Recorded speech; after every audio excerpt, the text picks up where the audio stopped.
And you're not special. You think you're better than the other women in the program. It's clear to me. And I've had it. You're about to get the wake-up call of your life, Abigail. I'm talking. I'm about to give you the wake-up call of your life. Oh, are you shocked by this? Are you surprised? Going the wrong way on one of the busiest freeways, probably in the country. You should have been doing prison time. You should have been. And you were given a gift and you have squandered it. I mean, if it's not gonna matter, it doesn't. Does my face look like it's going to matter? No, it really doesn't. Okay, you're about to go in just about 3 minutes. I was And when throwing you come up back- all week. I haven't eaten in 6 Abigail. days. That's why I missed on Wednesday. Abigail, I'm talking. I'm going through an epilepsy diagnosis. I'm having seizures in my sleep. I slept through a therapy appointment. I've been throwing up I'm done. for days on I end. don't want to hear anything. At just 23 years old, this defendant racked up 3 charges in a single night. Police caught her driving drunk on the wrong side of I-75. Then she tried to flee the scene and even resisted arrest once they caught up with her. Somehow, she still walked away with probation instead of jail time. That you'd think a break like that would be a wake-up call. But she acted like it was nothing. The judge has already extended more grace than most would, and you can see the patience wearing thin. At some point, chances run out that, so what do you think? Should she get yet another shot at probation? Or is it finally time for her to serve jail time? Let's get into it. The allegation you failed to appear for your appointment with the probation officer is scheduled at 8 a.m. on December 18th. How do you plead? Guilty. To the allegation you failed to attend individual therapy at the guidance center is scheduled on 12/12. How do you plead? Guilty.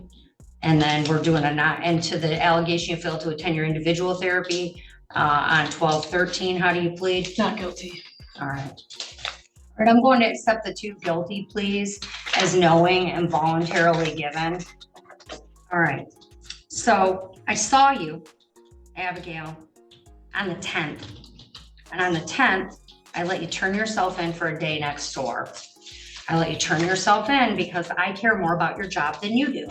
So then the day after that, I do this on Tuesday. You miss your guidance, your therapy appointment on Thursday, and then you miss your appointment with Kara yesterday. And it's like I don't know what you were thinking. Abigail, we've had trouble with you since you came in. It's not use violations. Oh, are you shocked by this? Are you surprised? Well, you should not be. You have consistently, if I count your violations, like I know that we're on number 7, but if you look at them, number 7's 3. Number 6 was 1, 2, 3, 4, right? I mean, it's like Kara's bunching them because it makes sense when you have that many violations in a short period of time. But you're consistently, you think this is Abigail's treatment court, and it's not. Yes, you do. It's a 23rd District Court treatment court program, and you're not special. You're not special in this program. Everyone else has to show up, and they have to do what they have to do to survive, but not Abigail.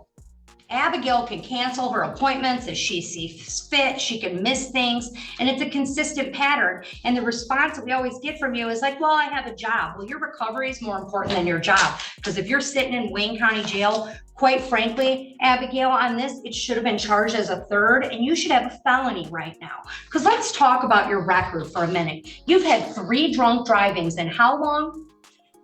Within a couple of years. Right? When was your first one? February of 2023. Okay. When was your second one? December of last year. Of 23? Yes. Okay. Oh my gosh. When was your 3rd? April. April of 24.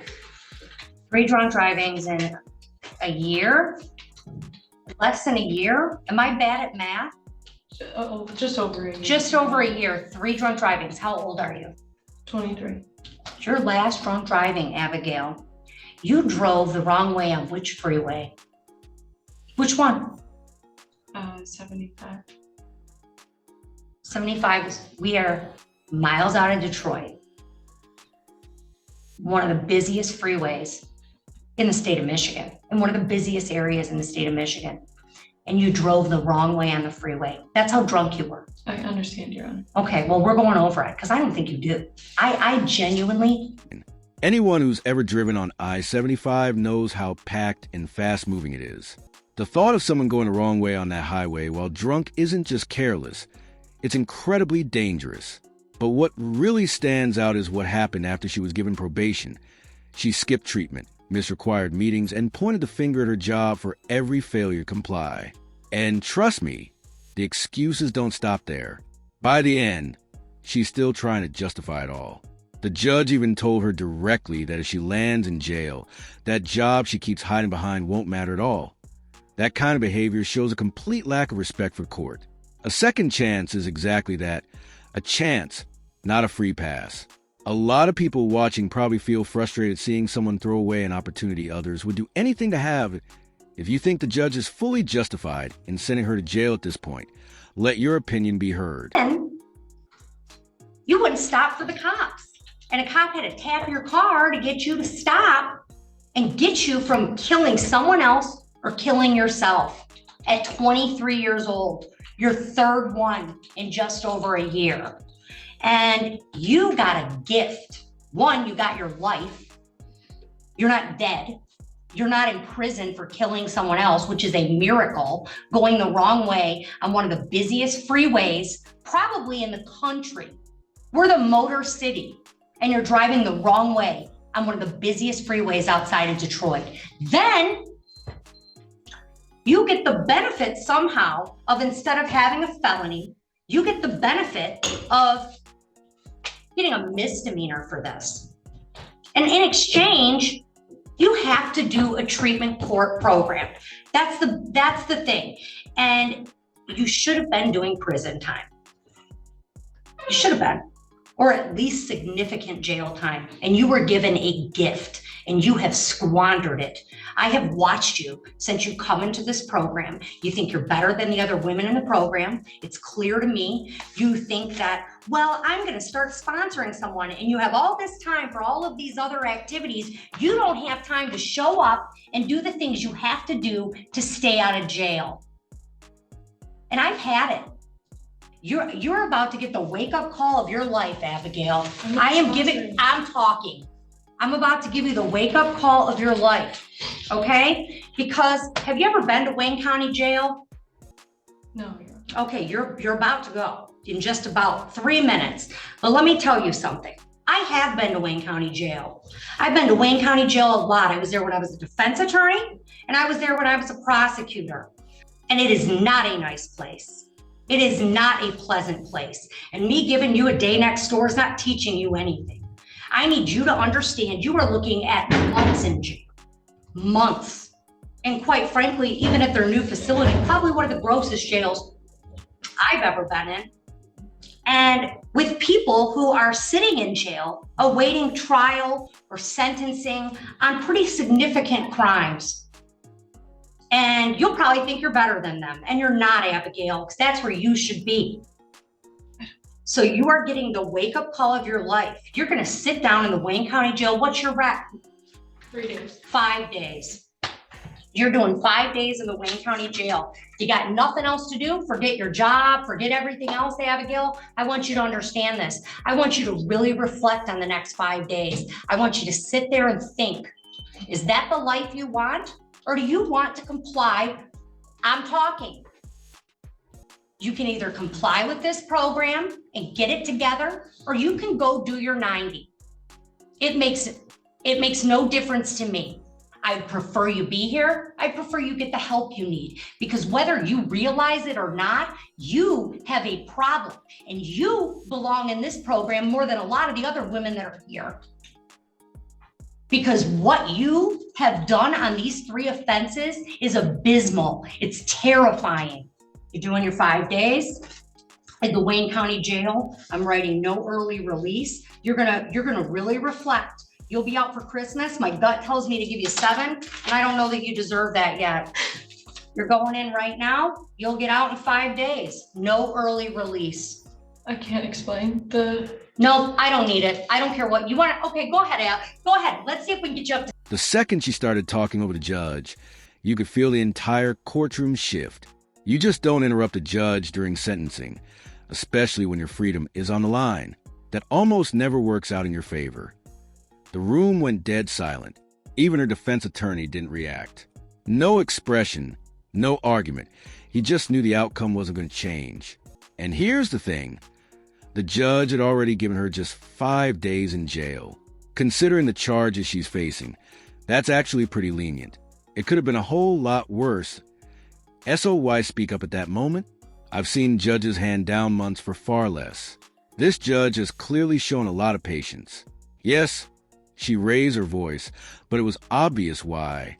There's a difference between losing your temper and reaching your limit.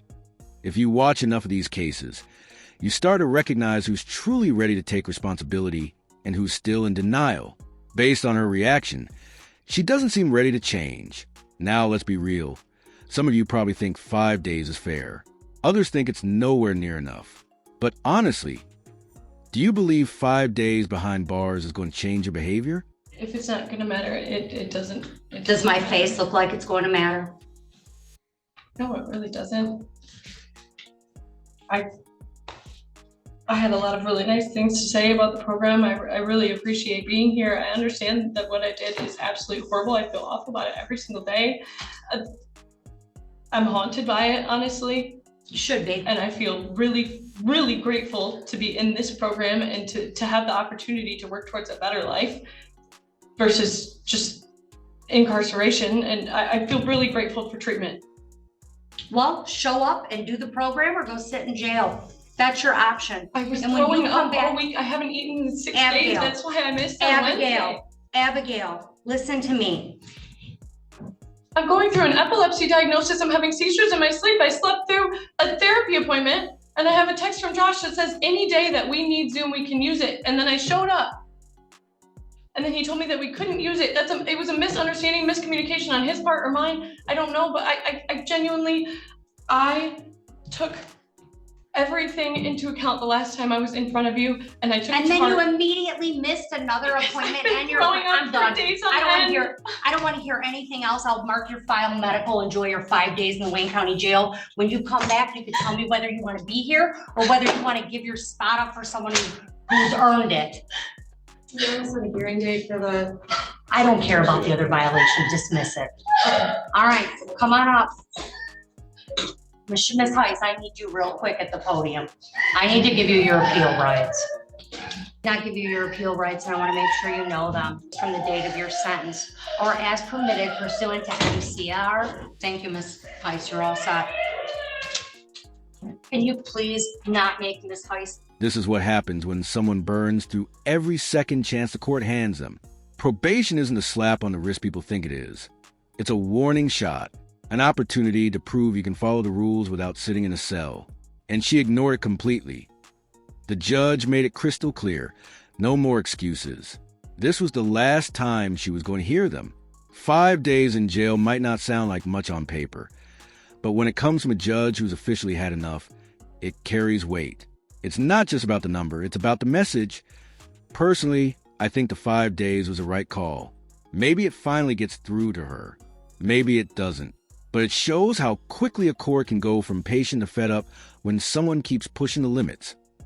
Now I already know some of you are going to say the judge was too harsh. There's always a few in every video.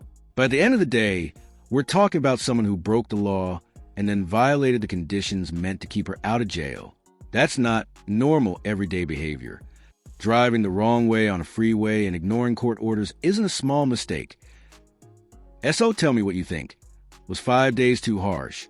Or was it exactly what needed to happen? Thanks for watching. Don't forget to like and subscribe if you enjoyed the breakdown.